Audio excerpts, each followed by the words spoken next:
Former U.S. military pilot exposes the true shape of Earth. You have to listen to this. I woke up to the truth of the flat Earth, shape of the Earth, as an engineer and a pilot. So I've studied engineering, physics, 3 different ways: basic physics, electric physics, and construction physics.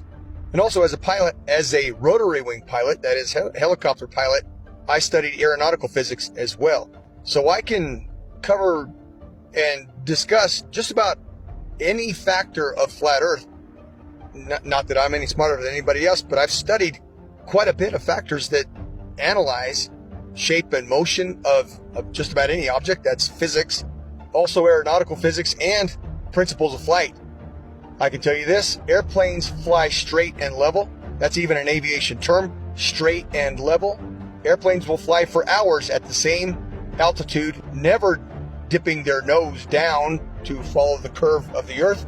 An aircraft on a 12-hour or even 18-hour flight from Portland, Oregon to Seoul, Korea, that would have that aircraft starting at one point and then flying so far around the Earth that it's flying downwards with its nose vertically downwards, and then starting to go around the curve of the Earth so that the airplane is now flying upside down. Would have to make that kind of a flight path on a globe, it's such an absurdity.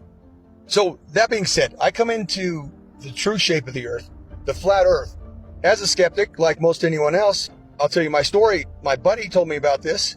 He said, "Rob, you need to learn about the ice ring. You need to learn that the Earth doesn't move. This globe is garbage." And I laughed at him. I said, "Are you kidding me? I'm not even gonna look into that." He said, "That's fine." He said, "That's fine. You don't have to look into flat Earth. But until you do," he said, "until you do look into flat Earth, you will remain a slave of the Matrix." And interestingly enough, at this point, this was more or less November, December 2015, I had already mentally resigned from the U.S. military for 3 years. I had already resigned because of Benghazi.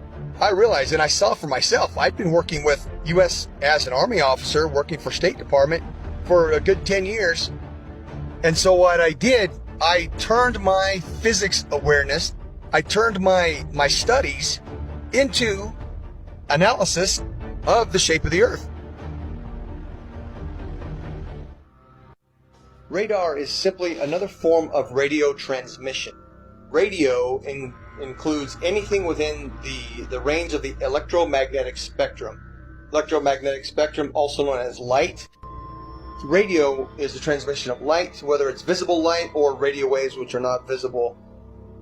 When it comes to radio transmissions, there must be a transmitter and a receiver. There can be a reflector or a transmittal unit along the way. However, in the end, there's got to be at least transmitter and a receiver. And in the case of radar transmits a signal and it bounces off a reflector, and then it comes back to the receiver.